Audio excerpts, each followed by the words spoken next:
This, to you as well as to me, is rather a surprise visit, because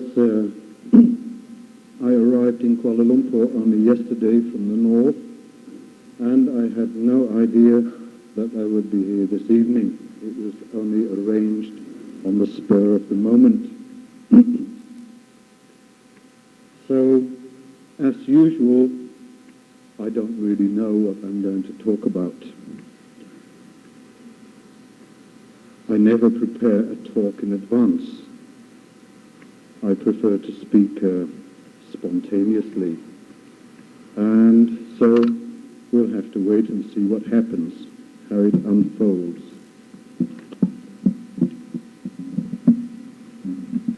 When people meet like this for a common purpose, the purpose being to understand something more than we've understood before, something more even than the words spoken, something subtle may be transmitted in a meeting of minds. We must not, therefore, approach things with minds already made up, with preconceptions. Because, as I mentioned before, I don't know what I'm going to talk about, so how can you possibly know what I'm going to talk about? It is an unfolding according to the situation.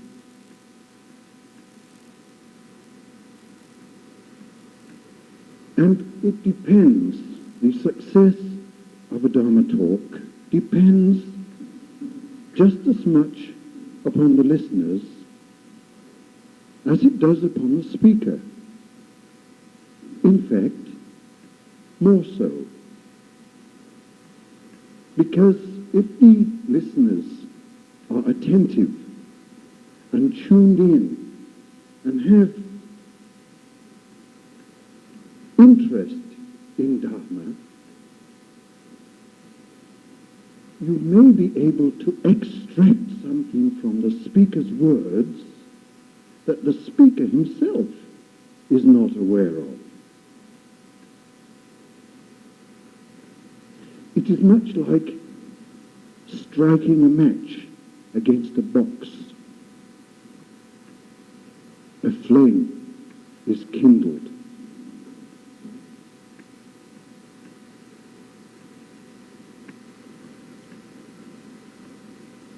We must therefore be able to listen with open minds, fresh minds, not thinking, oh, I've heard all this before, I know this. If we think like that, then it becomes very difficult for the flame to be kindled. There must be a sympathetic rapport. The listeners must help the speaker. And the speaker, if he is sensitive, can feel the interest of the listeners.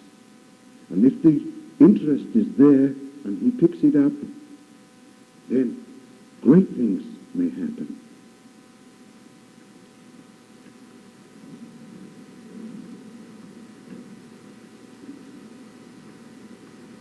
Everything is new, constantly.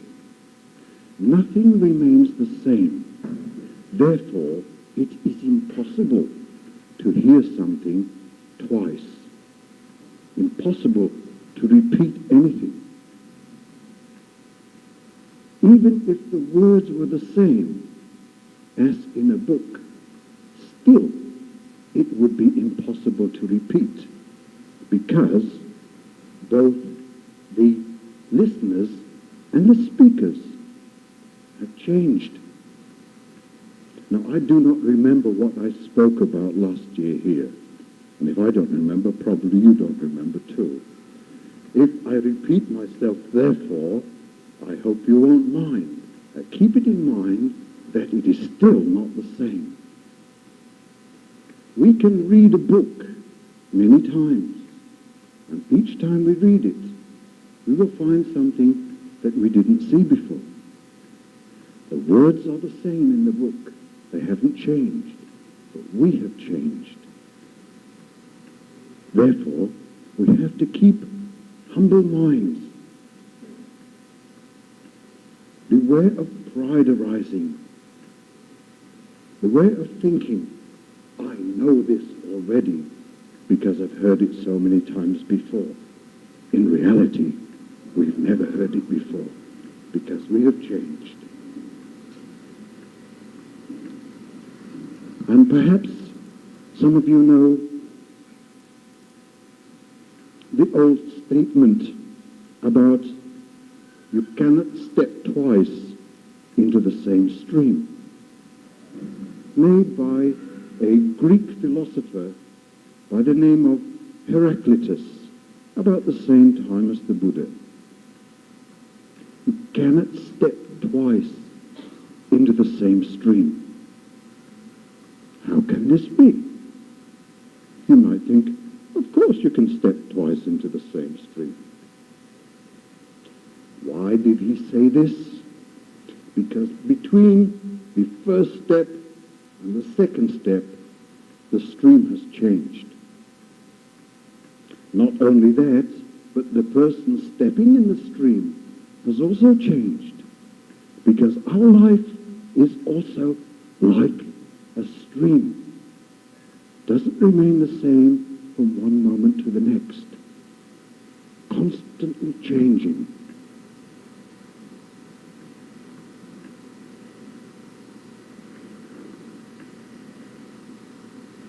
If we cultivate interest and joy in Dharma,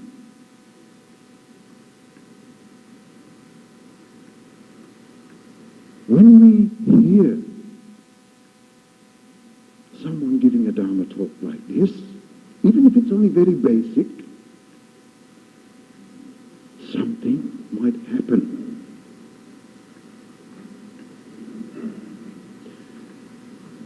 There are many cases in the Buddhist scriptures of people listening to the Buddha explain Dharma and understanding very deeply, that is, becoming enlightened. And in some cases, these were people who didn't know much before, had never studied about Dharma, were not really turned in that direction. Of course, the Buddha had the unparalleled capacity to teach people according to their level of understanding. He could perceive their states of mind. We cannot do that. So we have to scatter our seeds in all directions, hoping that a few of them will fall on fertile soil and grow.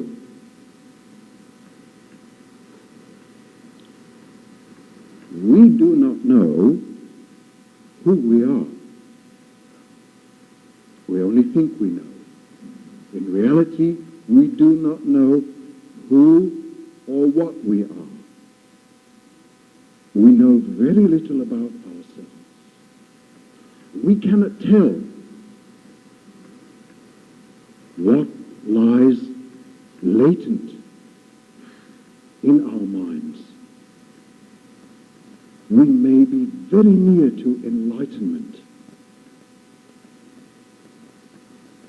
We may be far away. But I feel just by being here like this, indicates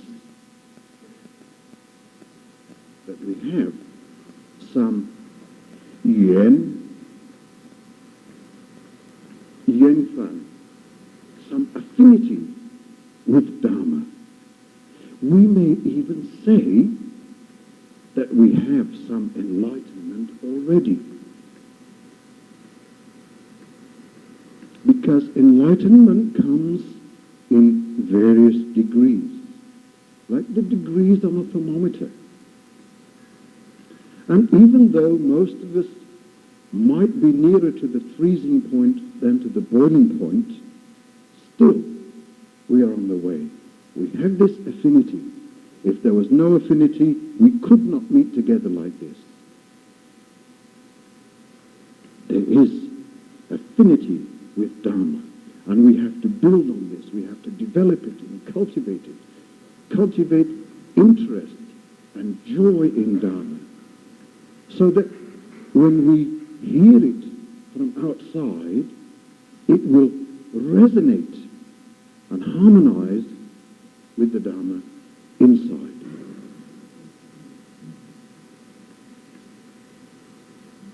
We must be very happy because somehow we have had the immense good fortune to come into contact in this life with Dharma.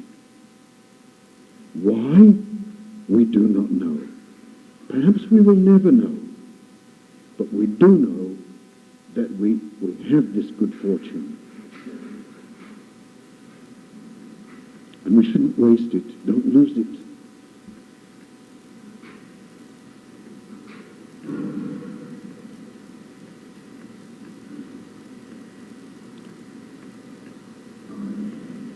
We do not know why we are as we are. But it wasn't of our choosing. This is certain. We didn't choose to be like we are now, did we? This is the result of countless causes. Most of them, the great majority of these causes, we had actually nothing to do with consciously. We have been molded, influenced, pressured, twisted, bent, and formed like a piece of clay.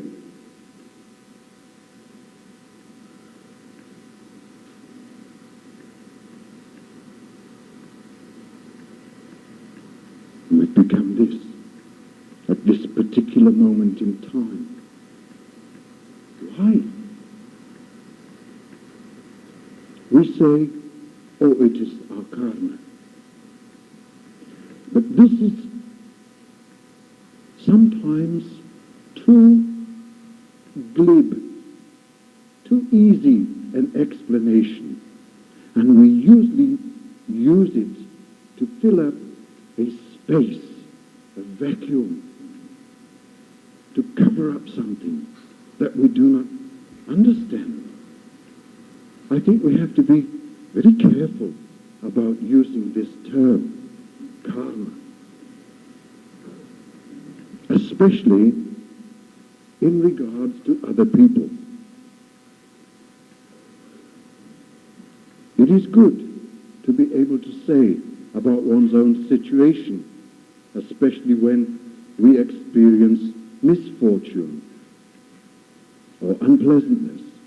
It is my karma. It must be my karma. Because that then enables us to deal with the situation, somewhat at least. We can say, okay, I don't know why this situation has arisen. I don't like it, but I accept it. Now what? Where do I go from here? But I think we have to be very careful about saying of other people's situation, it is their karma, as if we know. We are not in a position to judge. We really do not know. We have to be careful.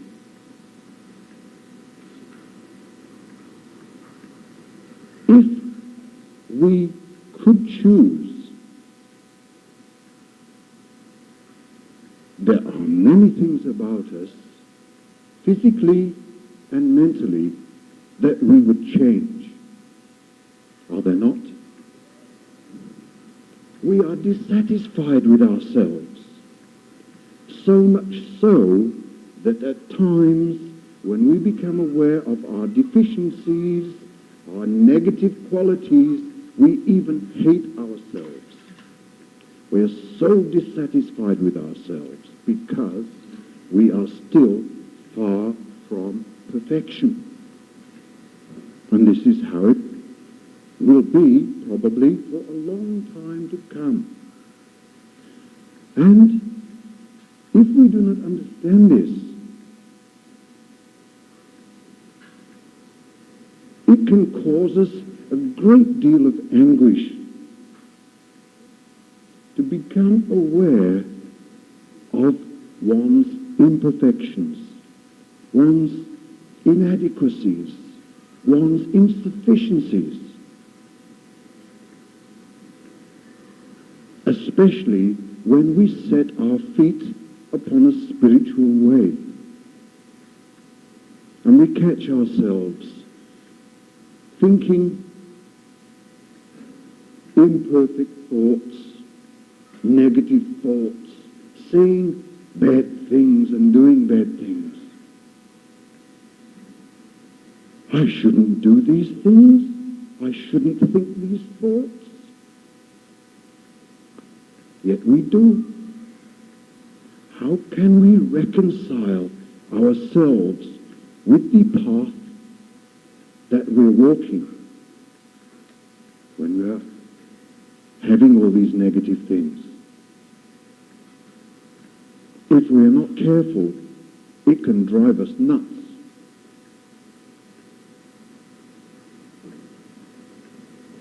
Some people may think, I'm never going to improve. There's no point in trying. I will give up.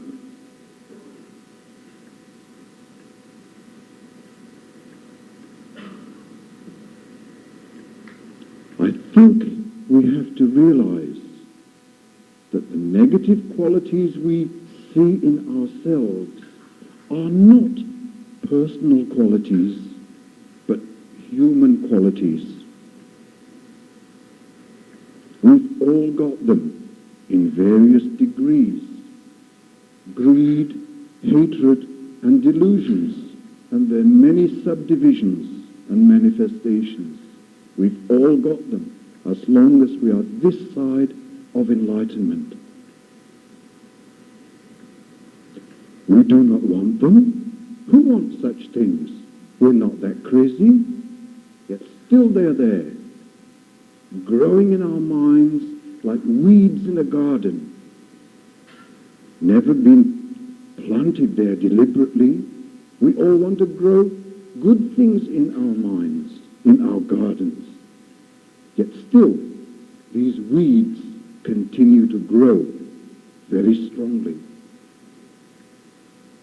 And they will not obey us if we say, you get out. I don't want you here. You leave. You're not welcome. They stay.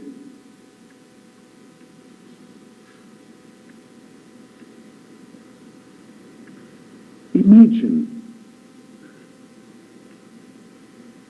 what it would be like to live with perfect people while we alone remained as we are with our imperfections. We complain about other people. Got this quality, got that habit, got this characteristic, and so on. You think it would be nice to live with people who are perfect? You say yes only because you've never lived with perfect people. Only because you've never thought it through. If we lived with perfect people, we would be made so much aware of our own imperfections. It would drive us mad. It would really be a great problem. But because we see everyone else with imperfections, it assures us that we're not alone. We can take some consolation from this fact. We're all in the same boat. We're all evolving together as a species. Hundreds of thousands of years ago, we lived in caves.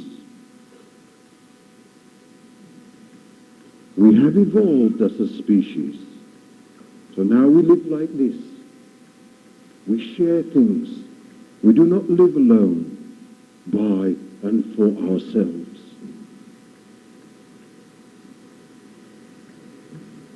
Our quest is a communal one. We go together.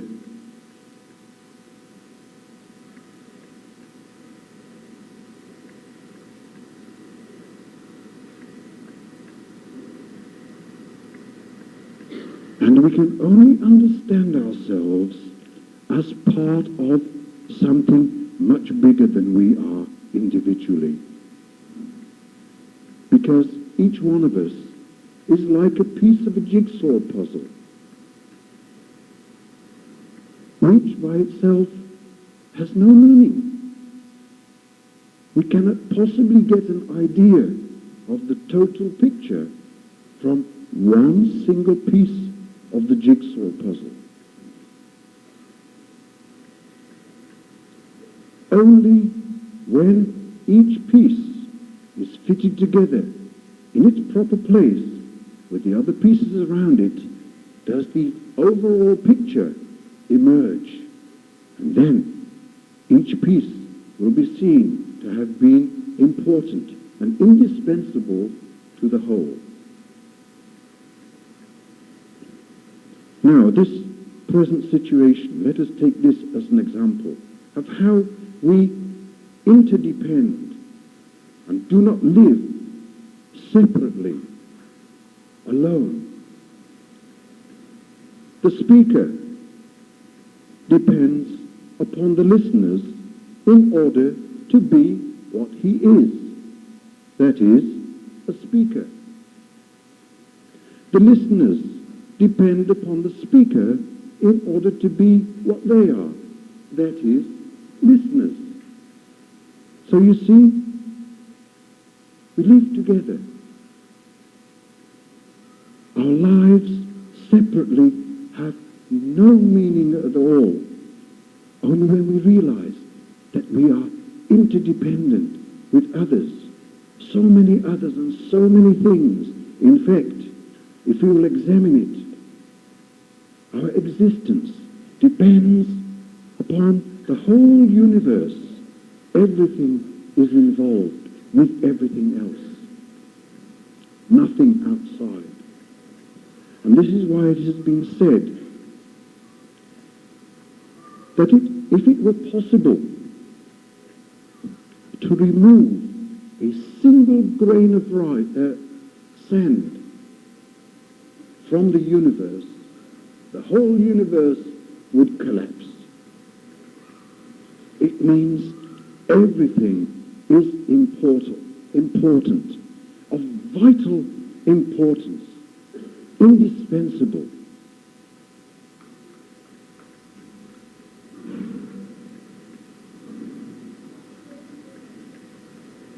If we think about this, it gives us a sense of belonging, a sense of direction, a sense of purpose. that we are not living just for ourselves alone. It is impossible. Then, who or what are we living for? Perhaps we can say we are living for life. What we are doing immediately and at every moment is having an effect in the world around us. Is changing things for better or for worse. Just because we're living in this world.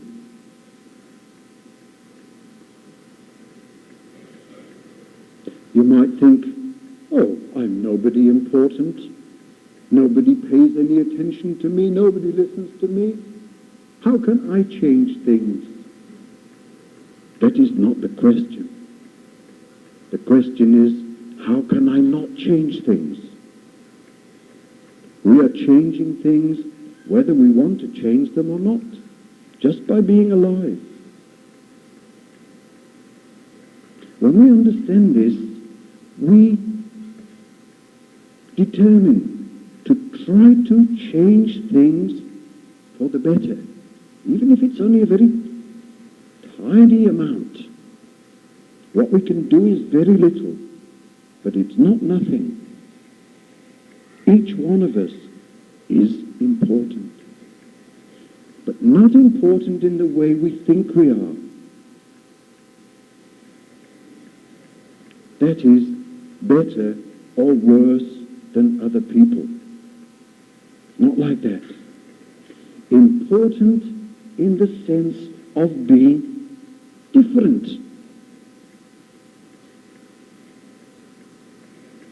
Everyone is different. When I'm sitting in this chair like this, no one else can sit here. No one else can occupy my space. When I get up and go somewhere else, then someone else can sit here. But when I'm sitting here, no one else can. We each have our own space. No one can live for us. We cannot live for anyone else. We must do our own living.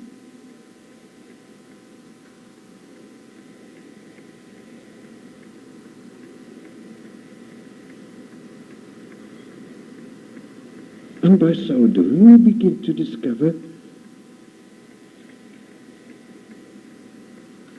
joy, a most important quality, a very spiritual quality, because when joy arises, we feel light, buoyant. It is the antidote for depression and feeling sad about oneself, sorry for oneself. Joy, joy of life and living.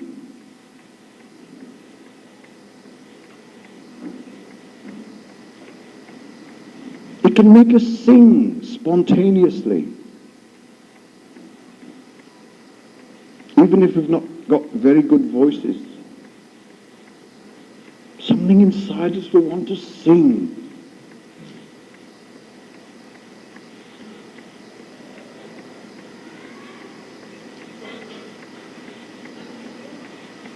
It is true that life is full of suffering. But it is not true that there is no happiness. It may be true that there is more suffering in life than happiness. I think most people would agree with this. But much of our suffering is self-caused. And therefore, it is possible to do something about it. We are not bound. Our lives are not predetermined to the last little detail. We are conditioned, yes. We are programmed like computers, yes. We are predictable to a large extent, Yes, but there is the possibility to understand this and to become free, at least somewhat, from all this.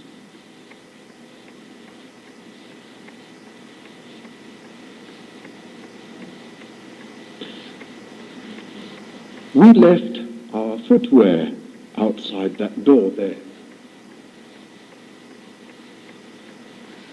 So the probability is that when we come to leave, we will go out the same way that we came in. But we should not think thereby that there is no alternative, that we have no choice. There are always choices. We can go out of that door. I don't know if there's a door behind here. We can go out of a window. Many ways to go out if we want to. We do not always have to act upon our conditioning. We can choose. Now, when you think of it, we are not totally responsible for our actions.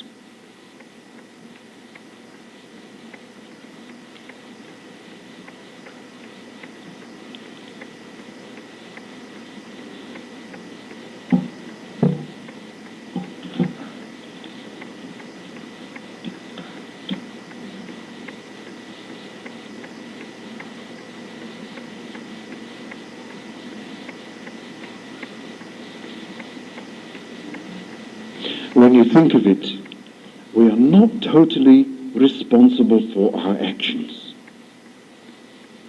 We could be held totally responsible for our actions only if we had complete free will, like a Buddha. But since we are not Buddhas, we do not have free will. Like I said before, we are programmed like computers, and therefore we act in certain patterns or habitual ways. How, therefore, can we be held totally responsible for our actions? This is why sometimes in a court of law, people are acquitted for certain crimes because of what is known as mitigating circumstances. A poor man who cannot afford to feed his family cannot really be blamed for stealing. Rather than let his family, his children, starve, we can understand him stealing, can we not? A rich person who has got plenty of money would not be so considered. He would be held more responsible because he really doesn't have to steal. So we must take into account our conditioning. Why we continue to go around like this, why we behave as we do, why we live as we do. We are so heavily conditioned.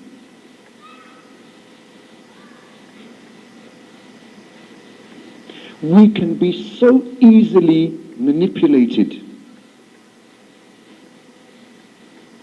by politicians, by missionaries, by people wanting to sell something. Now, all over Malaysia, I see signs saying, "Follow me." And I wonder, what is this? Is there something insidious behind the name? Are they really only trying to sell shampoo? Or is there another more subtle message there?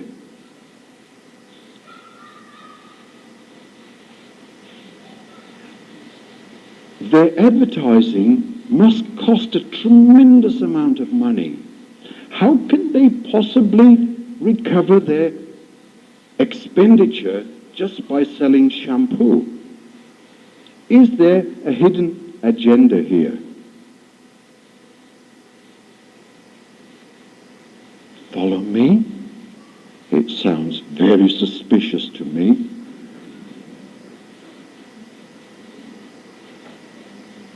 But you see, these messages impinge upon our senses, our eyes, our ears, nose, tongue, body, and mind, and influence us into behaving in a certain way, which we may not otherwise do. We allow people to control us so that we become like puppets on a string.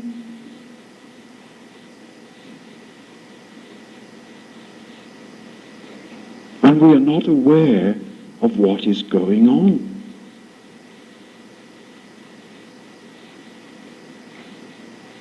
Only when we become aware of this process of conditioning can we do something about it. We can say, hey, wait a minute.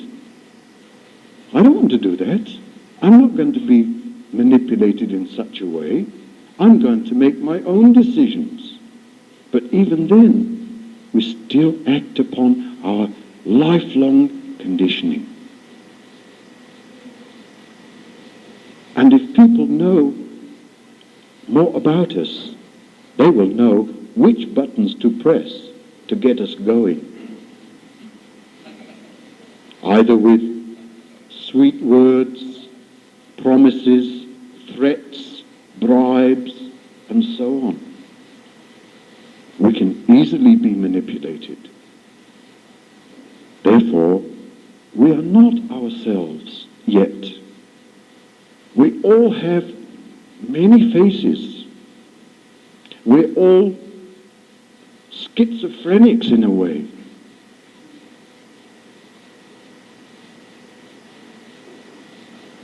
We all have multiple personalities.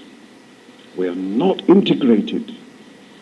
And not until we become enlightened will we be fully integrated, fully be ourselves. So this is the reality we are faced with and we have to deal with. And it's not too late to begin. Doesn't matter how old we are, not too late to begin. So don't give up, think, oh, I'm too old to change now. It's not like that. Never too old.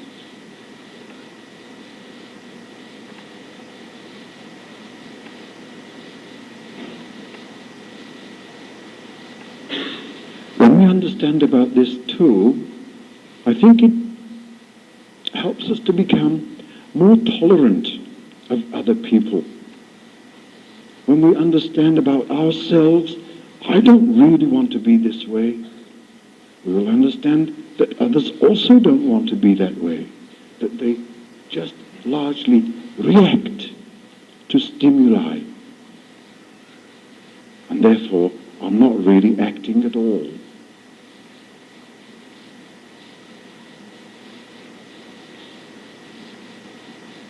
Actually, it's quite an exciting discovery to realize this.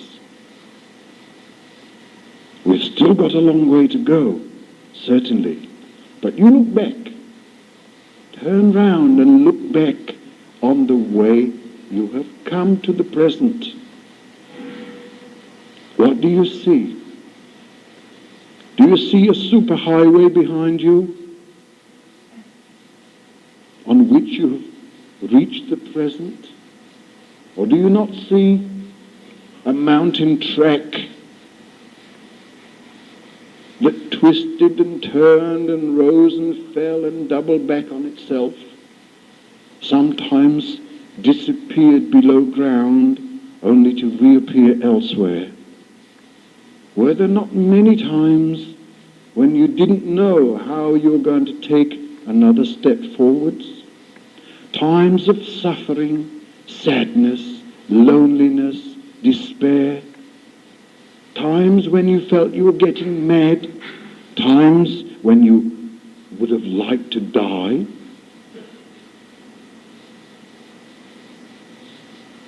But you didn't. Somehow, we didn't give up.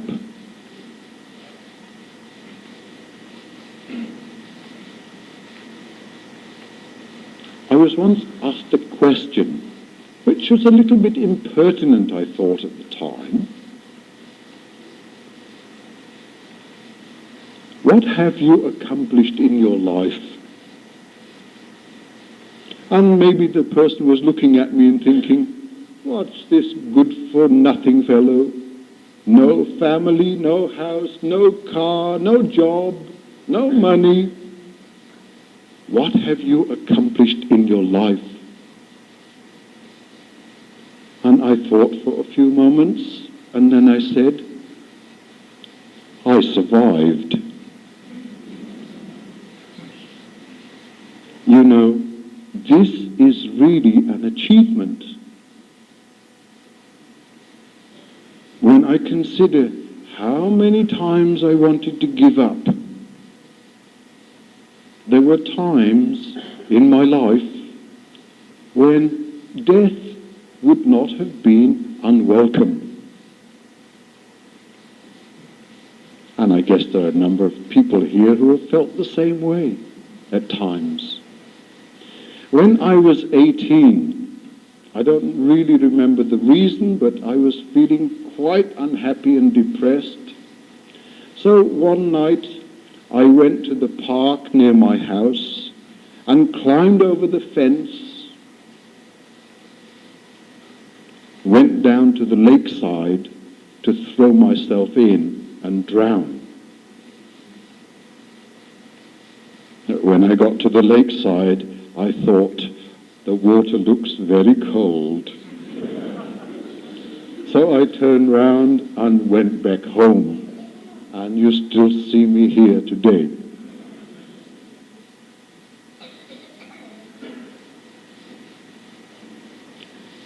Nobody wants to feel like that.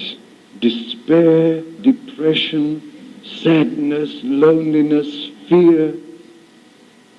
But we all do experience them, don't we? Such states of mind. However, looking back on all the difficult times in the past, can encourage us to face the difficulties in the present. We survived before, we faced such things before, we can do it again.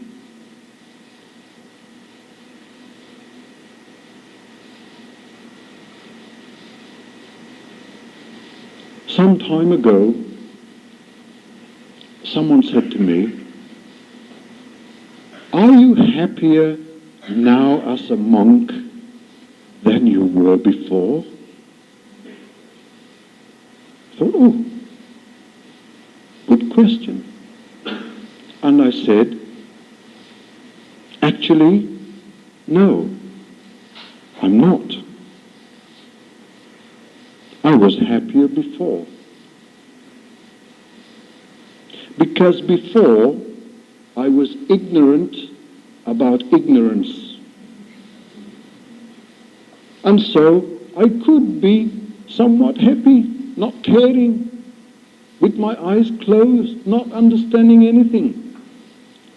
But when I understood something and my eyes were opened, when I learned something about ignorance, how vast it is, how can I be happy with this condition? However, at the same time, I found something else, something better than happiness, something more rarefied, more spiritual, joy.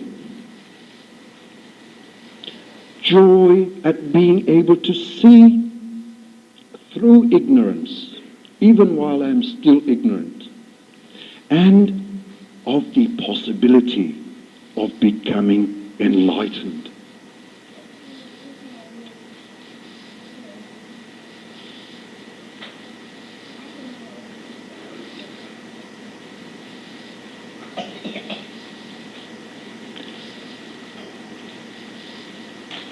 Perhaps you have found this in your own lives, that when you set your feet on a spiritual way, life doesn't get easier. It becomes harder, in fact. Sometimes you might think, wow, I wish I'd never gotten into this. It's so hard. But at the same time, what we find, if we look, if we pay attention, is that we grow correspondingly stronger.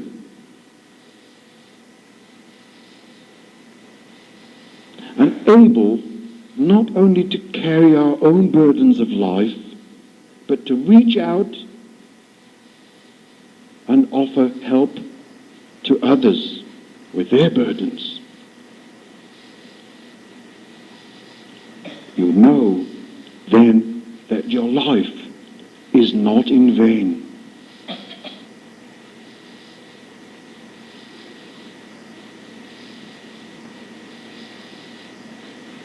And we need to be reminded about this at times, because it's easy to forget. It's easy to take things for granted. It's easy to compare ourselves with others. But usually when we compare ourselves with others, we think only of those who are more fortunate than we are, more advanced than we are. And then we feel inferior, maybe feel envious or bitter.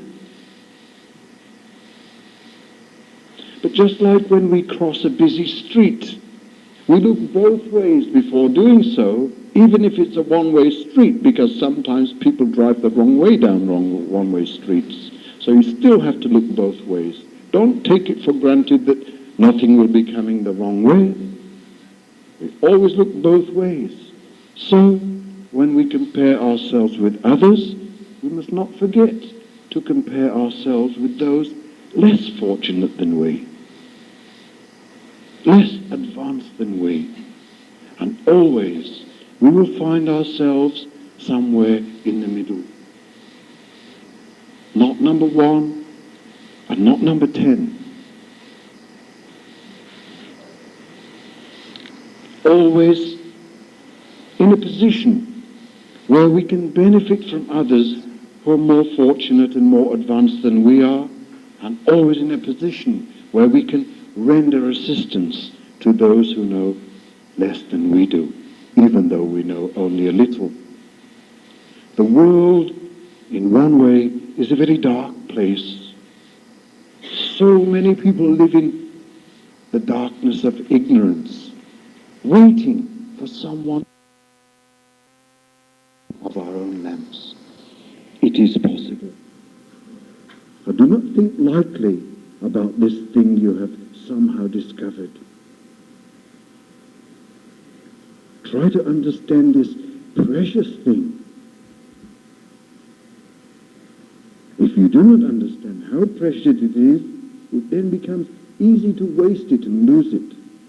But by understanding it and taking care of it, we can increase it, we can develop it and make it grow and share it with others.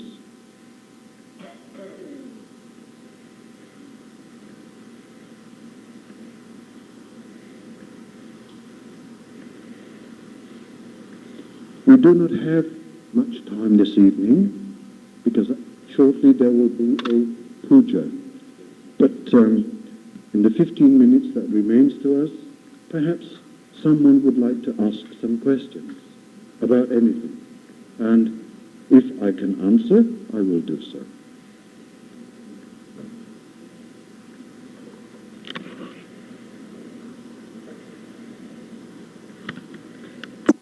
We are taught this, that we are in control, and we repeat it without examining. But if we will examine it, I think you will find that what I have said about being conditioned is true. We act according to our preferences, and we do not know why we have certain likes and dislikes, and where these things come from. These are conditioned things. Where they originated, we do not know, but they are very powerful things and determine the way we will act. We act upon our preferences, our likes and dislikes. And when we do not understand these things, they can do a great deal of damage. I like this, therefore it is good. I don't like that, therefore it is bad. And lots of conflicts arise from differences of opinions and preferences. We are conditioned. We are programmed. We are not free. We can be free if we understand this. You see, in the doctrine of the Paticca Samuppada, or dependent origination, it tells how we are conditioned, how the contact of the senses with the sense objects gives rise to feelings, likes and dislikes, which cause us to act in certain ways.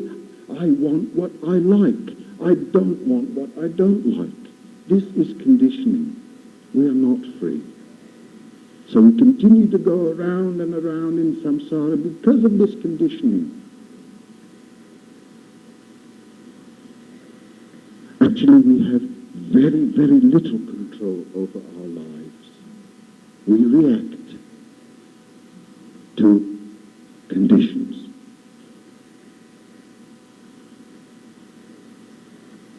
I would encourage you to think about this, not just to believe anything, not just to repeat what is written in the books, but to investigate and find out.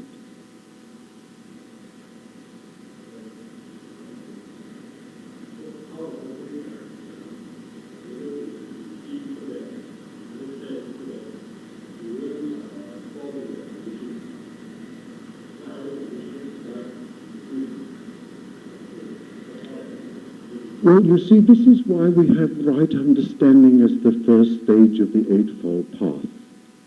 It means we must have some enlightenment to begin with.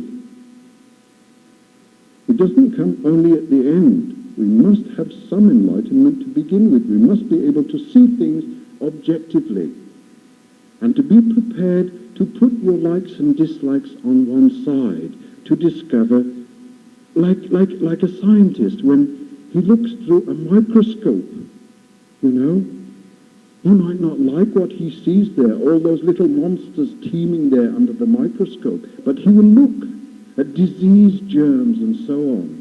And only by facing the reality there is there a possibility of being able to find a cure for disease.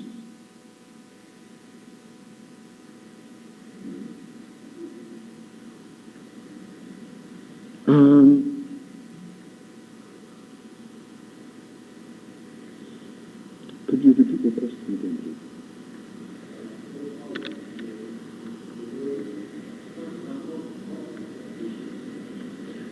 Well, first we must understand the conditions. You see, many of us are in too much of a hurry. When we're in a hurry, we fall over our own feet. Imagine how long we've been on this way. We've been taught that this is not our first life, that we've lived many, many times before. And now, in this life, we become aware, or we've been told of these multiple lives stretching out to infinity on either side. And we get scared. When I first heard of samsara in Penang, before I became a monk, I thought, what? Have I got to live so many, many more lives like this? Even in this life I've had so much suffering. I don't want more of this. So I went to the monk in the meditation center where I was staying, and I asked him to prescribe a meditation course for me. 2 weeks, thinking that I could become enlightened during this time. So he put me on this meditation course of 2 weeks, 18 hours a day, 1 hour sitting, 1 hour standing, 1 hour walking. And I never knew so much pain as I did during this meditation course, physical pain. 1 hour standing in one spot without moving. Have you tried it? Wow, your back aches, everything aches. So much so that when it's time to sit down again, you've got to catch hold of the doorpost and lower yourself down. So my idea of doing this meditation course was to become enlightened and escape from samsara. How naive. Well, perhaps you can say I did become a little enlightened during this course. Enlightened as to understand it's not so easy in 2 weeks. Not to say it is impossible, no, it can happen, but probably won't. So we become filled with fear of the suffering and the pains of life. And this turns us towards Dharma. But actually, we need a firmer foundation than fear in order to tread the path. We need wisdom or understanding. And then we face life as it comes. How long, how much longer? We cannot possibly know. But in reality, there is only now. It is the only time there ever is. And when we become enlightened, it will be now. Let me illustrate this. Please, Mr. Would you be my volunteer for a moment? Could you stand there, please? Stand over there. Yeah. Mr. James, where are you now? Here. Go over there. Where are you now? Go over there. Where are you now? Here. Here, because we cannot be anywhere else. You cannot be there. You can only be where you are. And where you are is always here and now. The only time there is, the now. Only time we ever have. And actually we don't have that. Thank you, James. I wrote a little poem some time ago about time. Yesterday has gone, just like a dream. Tomorrow never comes. What time have we to call our own?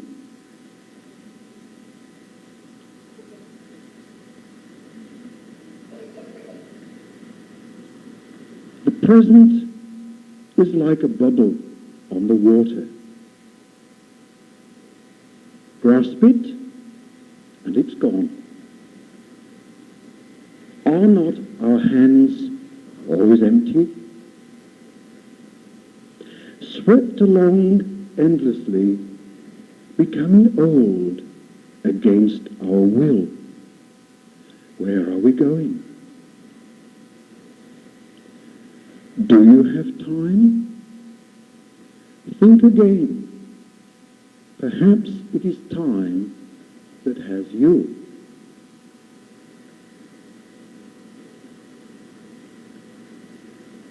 We can live in the now, but we cannot talk about it. If we talk about the present, it's not the present anymore. We've tried to catch it with words, and it's gone. we can only live. Cannot talk. But we have to talk in order to say, don't talk. We have to use words in order to say, it's not a matter of words. It's a matter of living and discovering. So, we cannot know when we will be enlightened, but we can take joy in the knowledge that we are on the path and living not just for ourselves, but for others around us. We can find joy here.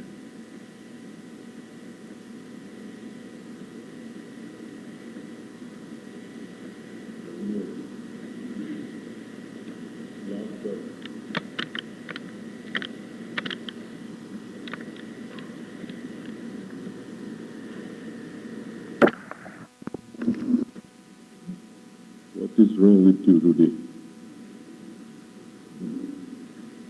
Just now, when the word Abhinyana started his talk, saying that he does not know what he is going to talk. He spoke in random, but he used his common sense reasoning, knowledge to contribute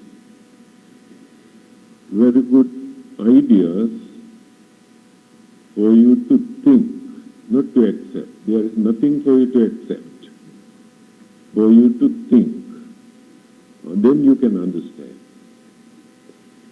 When he asked James to come and stand here to answer his questions, I remember when a preacher was giving a talk, in the end,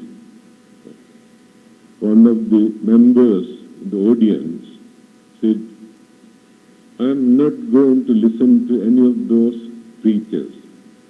I never listen to them, I never obey them, he said.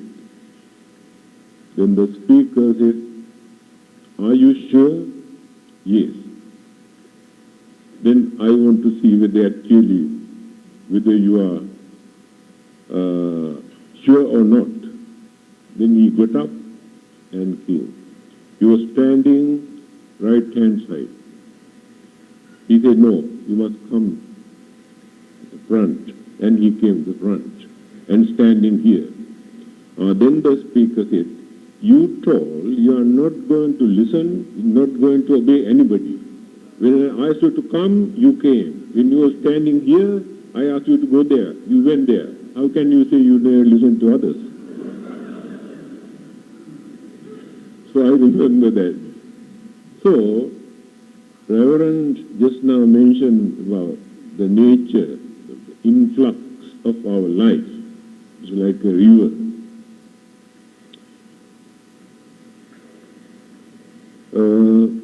Buddhism says, when our mind changes 17 times, the whole body changes once. Modern biology explains it will take at least 3 months for these changes, noticeable changes. But religion, especially Abhidhamma, the teachings of the Buddha, noticed this earlier. The mind is going on changing without our knowledge. Body is going on changing without our knowledge. But we will come to know later. That is what he says. He was ignorant at the beginning. But later, he realized that he was ignorant. That is realization, understanding. The trouble with us, we never think we are ignorant. We think we are very clever. we know everything. That is called ignorance. As Socrates said, same thing. So, we had to think, otherwise we never understand. The Buddha's way of preaching is not to accept anything. He gives ideas for each and every person to think and understand. That is called realization. So, anyway, he has given very excellent ideas for you to think, to understand the nature of our life, the nature of our mind, the nature of our body, the nature of this world. Everything going on, changing. So, unhappiness, unsatisfactoriness appear in our mind due to lack of this understanding. Because we want them to remain without change. We are not ready to face the reality in our life. And then we create worries, grumble, cry. If we are ready to face these, accept these changes, there is nothing to worry. The mind is changing, body is changing, ideas are changing. When a person could not hold on to his promise or concept or belief, we say fickle-minded person. Fickle-minded means that person follow the changes, then noticeable. But many others have courage to hold on to these changes without moving, without following. According to the conviction, they work, without following the changes. Otherwise, all of us become fickle-minded. Today we decide to do something. Tomorrow we feel difficulty, then we change mind. Today we decide not to do something. Tomorrow again circumstances change the mind. No courage not to do that. This is the weakness of our human mind until we attain the higher stage of sainthood. So, this understanding is very important for all of us to avoid frustration, disappointment, and unhappiness. Face fact. So, I think I heard there is another program. Have you got anything to say? Announcement? Okay.